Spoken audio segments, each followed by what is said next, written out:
एका बाजूला मराठा समाजाला ओबीसी प्रवर्गामधून आरक्षण मिळावं या मागणीसाठी मनोज जरांगे पाटील आंदोलन करतात, तर दुसऱ्या बाजूला ओबीसी आरक्षण बचाव या मागणीसाठी जे आहे तो ॲडव्होकेट मंगेश ससाणे पुण्यामध्ये आंदोलन करतायत। कालच ओबीसी शिष्टमंडळाने जे आहे ती सरकारची भेट घेतली आणि आज छगन भुजबळ यांच्या नेतृत्वाखाली जे आहे ते सरकारचं शिष्टमंडळ पुण्यामध्ये मंगेश ससाणे यांची भेट घेण्यासाठी येणार आहे। तर त्याचबरोबर वडीगोद्री या ठिकाणी जे हाके आहेत त्यांची भेट घेण्यासाठी, त्याचबरोबर नवनाथ वाघमारे यांची भेट घेण्यासाठी सुद्धा हे शिष्टमंडळ जाणार आहे। याच्याविषयी बोलण्यासाठी आपण मंगेश ससाणे यांना बोलणार आहोत। दादा, काय सांगाल, काल सरकार ओबीसी शिष्टमंडळाने जे आहे ती सरकारची भेट घेतलेली आहे? काल सह्याद्री अतिथीगृहावर ओबीसीचं आमचं शिष्टमंडळ, जालन्याचं शिष्टमंडळ आणि आमचे महाराष्ट्रातील ओबीसींचे नेते भुजबळसाहेब, प्रकाश अण्णा, पंकजाताई, गोपीचंदजी पडळकर या सर्वांची तिथं बैठक झाली। ओबीसीच्या अनेक मागण्यांवर खूप डिटेलमध्ये चर्चा झाली। प्रत्येक मुद्द्यावर तांत्रिकदृष्ट्या उहापोह झाला आणि ज्या ओबीसीची आमची मुख्य मागणी आहे त्याच्यावर पण एक सरकारने अत्यंत जबाबदारीने भूमिका घेऊन तो सगळे सोयरेचा जो GR आहे तो सर्व पक्षीय मीटिंगमध्ये चर्चा करून त्याबाबत निर्णय केला जाईल असं आम्हाला आश्वासन दिलेलं आहे।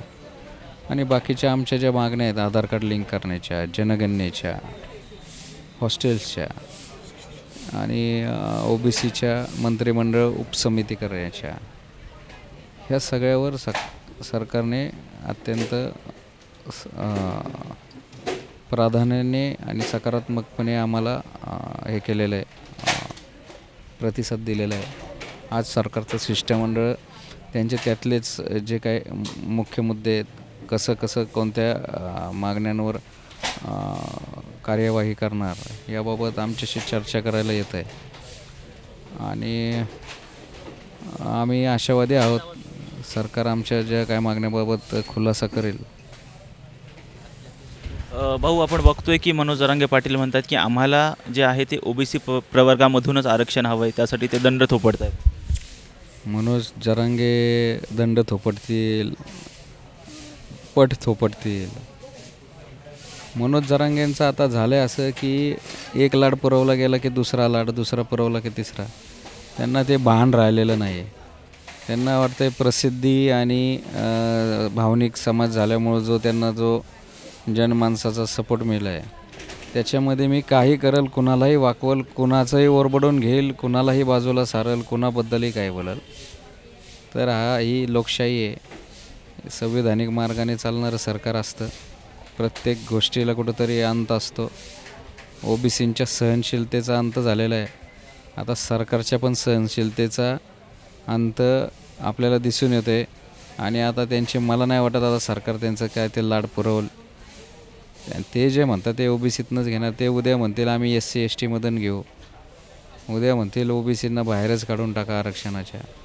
त्यामुळे मनोज जरांगेसारख्या अशिक्षित माणसाचं ते बोलणं कुठल्या कायद्याला धरून किंवा नैतिकतेला धरून त्याला उत्तर देणं ते उगीच वेळ वाया घालवण्यासारखं होईल। भाऊ, 58 लाख जे आहेत ते कुणबी नोंदी आढळलेल्या आहेत असे म्हणतात।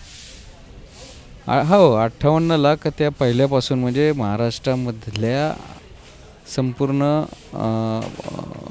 जे काय महसूलचे पुरावे असतील किंवा इतर ज्या नोंदी असतील त्यात 58 लाख नोंदी सापडलेल्या आहेत। आता आमचं म्हणणं असं आहे की आमच्याकडे बरेच असे पुरावे आहेत की त्याच्यावर ओव्हर रायटिंग केलेलं आहे, खाडाखोड केलेली आहे, पुढं कू लिहिलं आहे, मागं कू लिहिलेलं आहे, शाळा सोडल्याचं जे रजिस्टर आहे त्याच्यावर पण काहीतरी मुख्याध्यापकांना दबावात आणून त्याच्यावर लिहिलेलं आहे। त्यामुळं आमचे, कारण की हे जे झालं आहे गेल्या 7-8 महिन्यात आणि हे दाखले द्यायचे ते जे कॅम्प लागले होते आणि एका मोठ्या दबावापोटी त्याच्यामध्ये खूप अनागोंदी झालेत ही अशी आम्हाला शंका आहे आणि आम्हाला असे अनेक उदाहरणं दिसून आलेत। त्यामुळं आमची ती शंका शासनाने निरसन करावं आणि याच्यावर जे श्वेतपत्रिका काढावी आणि जे खोटे असे दाखले गेले असतील तर त्यांच्या तत्काळ कारवाई करून रद्द करावे। आपण बघतोय की भाऊ, मोठ्या प्रमाणामध्ये जे आहे ते हरकती मागवण्यात आल्या होत्या. जवळपास 8 लाख हरकती ज्या ओबीसी समाजाकडून देण्यात आल्या, त्याच्यावरती सरकारनं काहीही प्रक्रिया अजून तरी केलेली दिसत नाही. आमची मागणी तेच आहे. तुम्ही एक अधिसूचना काढली, म्हणजे कायदा बनवण्यासाठी एक ड्राफ्ट केला आणि त्याला नागरिकांकडून सूचना मागवल्या, त्यात काय बदल आहे का किंवा त्याच्यावर हरकत आहे का.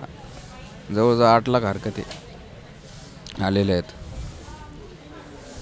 आता तुम्ही एखादी गोष्ट करताना जर अभिप्राय मागवला आणि तुम्हाला बहुमताने असं मत व्यक्त झालं की हे करू नका, तर साहजिकच आहे नैतिकतेने एक कायदेशीर प्रक्रियेचा भाग म्हणून हे थांबवलं पाहिजे.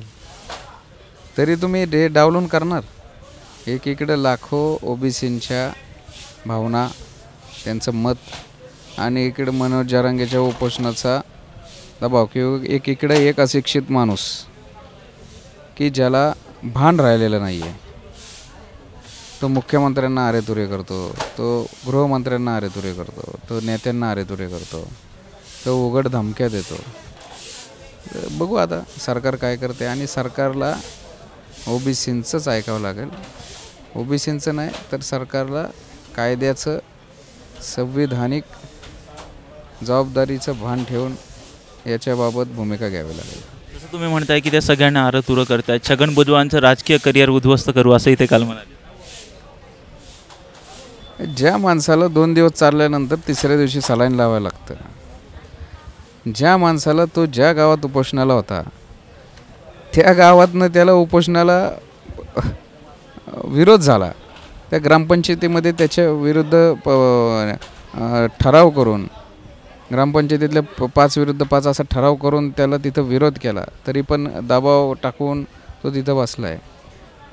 ज्या गावात तो वास्तव्य आहे त्याचं, त्या गावातनं त्याला विरोध आहे. त्याच्या विरोधात 3000 महिला बाहेर निघल्या अंतरवाली सराटीमध्ये. हा काय छगन भुजबळ साहेबांचं राजकीय कारकीर्द संपवणार. तुझा आवाका किती. लोकसभेला प्रत्येक मतदारसंघात एक उमेदवार देणार होता, काय झालं.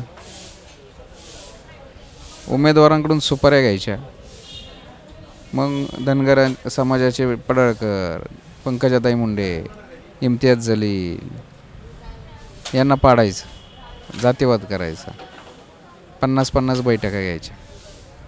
या माणसाने, मी तर म्हणतो, ग्रामपंचायत सदस्य होऊन दाखवावं, सरपंच होऊन दाखवावं अंतरवाली सराटीमध्ये, मग बाकी करिअर संपवण्याचा हे कराव्या मोठ्या वल्गना.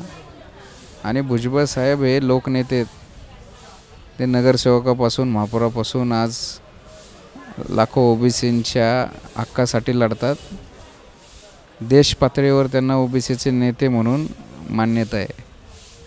त्यामुळे या अशा जरांगे 5वी नापास माणसाचं हे अशा धमक्या आहेत. ते स्टंटबाजी असती, ते मीडियामध्ये अटेन्शन मिळण्यासाठी असतं. आपण बघतोय की आरक्षण मिळण्यासाठी एक प्रोसेस असते. सगळ्यात आधी तो समाज सामाजिकदृष्ट्या मागास ठरणं गरजेचं आहे. असं मराठा समाजाच्या बाबतीत झालेलं नाही.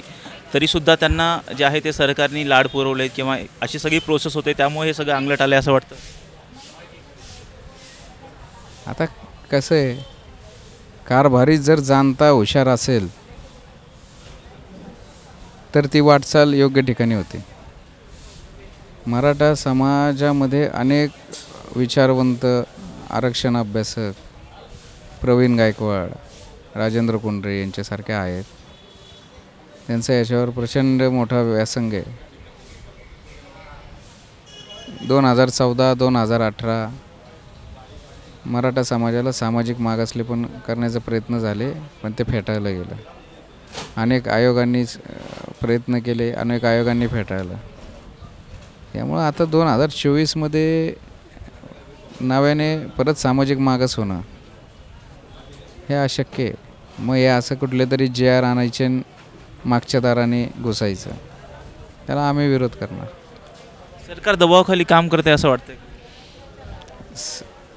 सरकार कधी, कोणतंही सरकार नैतिकता, संविधानिक मूल्य, लोकशाहीची तत्त्व हे फक्त दाखवण्यापुरतं असतं.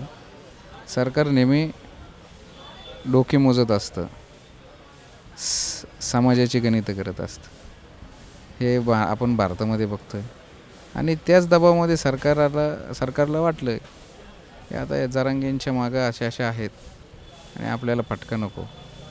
पण या उपोषणांच्या माध्यमातून महाराष्ट्रामध्ये जो ओबीसींचा आता उद्रेक होतो आहे, आता सरकार खडबडून जागा झालं आहे. आता सरकारला कळलं आहे की ओबीसींचं आगेमोळ जर उठलं तर आपल्याला स्वस्त बसून देणार नाही. त्यामुळे आता हे जरांगेंचे लाड आता बंद होतील. आपण बघतोय की भाऊ, ज्यावेळी सुरुवातीला मनोज जरांगे पाटील यांचं आंदोलन झालं होतं त्यावेळी छगन भुजबळ एकटे लढताना एक महाराष्ट्रामध्ये एक चित्र होतं. आज आपण बघतोय की सगळेच ओबीसी नेते जे आहेत ते एकवटल्याचं दिसून येते. पंकजा मुंडेही दिसत आहेत, धनंजय मुंडेही दिसत आहेत, अतुल सावे अशी बरेच मंत्री जे ओबीसी नेते ते एकवटल्याचं दिसत आहेत. नाही, नक्कीच चित्र तसंच होतं. भयंकर परिस्थिती होती. विद्यमान आमदारांचे बीडमध्ये बंगले जाळले, हॉटेल जाळले, 50 पोलिसांची डोकी फोडली. हे आत्तापर्यंत महाराष्ट्रामध्ये कधी घडलं नव्हतं. आणि त्यामुळं प्रत्येकजण घाबरत होता, नेते घाबरत होते. पण छगन भुजबळ एक असं रसायन आहे की कधीच कुणाला घाबरलं नाही, कधी कारकिर्दीची त्यांनी काळजी केली नाही. त्यामुळं भुजबळ आहेत. आणि कोणतरी या अशा अत्याचाराविरोधात, अन्यायाविरोधात कोणतरी एक सुरुवातीला उभं राहणं गरजेचं असतं. आणि ती डेअरिंग भुजबळ साहेबांनी केली, ती त्यांच्यात पहिल्यापासून आहे. आणि त्यानंतर मग आता त्यांना हातबळकट करायला सगळे नेते आणि ओबीसी समाज येत चालला आहे. आता एक वेगळं चित्र येत्या विधानसभेला दिसेल. आता काही सरकारकडून काही तुम्हाला आश्वासन देण्यात आलेले आहे का? काळजी आहे ती बैठकही झालेली आहे? नाही, आश्वासन नाही म्हणता यायची, सकारात्मक चर्चा झाली. आश्वासन आज ते देतील. काय सकारात्मक चर्चा झाली? मी सांगितलं ना तुम्हाला, ज्या आमच्या मागण्या आहेत त्यांच्याबद्दल त्यांनी सकारात्मक भूमिका घेतलेली आहे. आणि प्रत्येक गोष्ट कशी काय पूर्तता करता येईल ते एक त्यांचं चालू आहे. त्यामुळं एकाच दिवसामध्ये सगळ्या मागण्या, सरकारी पातळीवर तांत्रिक इश्यू असतात, ते लगेच आले आणि ते झालं असं नसतं. त्याला पूर्वतयारी असते, प्रोटोकॉल असतो, प्रोसेस असते. पण त्याची सुरुवात केलेली. भुजबळ साहेबांशी काय बोलणं झालं? या भुजबळ साहेबांशी दररोज होतं बोलणं. या मीटिंगच्या वेळेस पण त्यांच्याशी बोलणं झालेलं आहे. आणि भुजबळ साहेबच आमचं नेते आहेत ओबीसीच्या प्रश्नामध्ये. त्यामुळं आम्ही त्यांच्याशी हितगुज करूनच सगळ्या गोष्टी निर्णय करतो. आणि आमची बाजू लावण्यामध्ये भुजबळ साहेबांचा नेहमीच पुढाकार असतो. हे होते उपोषणकर्ते मंगेश ससाने. हे मागील 9 दिवसांपासून जे आहे पुण्यामध्ये उपोषण करतात. ओबीसी आरक्षण बचाव या मागणीसाठी ते जे आहे ते उपोषण करतायत. आणि त्यांची मागणी आहे की सरकारने सगळे सोयऱ्यांचा जो GR काढलेला आहे तो तत्काळ रद्द करावा. आणि आज छगन भुजबळ यांच्या नेतृत्वाखाली सरकारचं शिष्टमंडळ जे आहे त्यांची भेटही घेणार आहे. व्हिडिओ जर्नलिस्ट निलेशसह Rajratna Jondhale, top news Marathi, Pune. Come on guys, hurry up. अरे सुन ना, एक ब्रेक ले लेते हैं. Guys I am telling you, तुम लोगों को सही से ट्रैकिंग नहीं आता. But that's okay, you can learn. रोज का ढक्कन देना. ये रेड वाला है, सही वाला देना. अबे ढक्कन, पहले तो सही पानी पीना.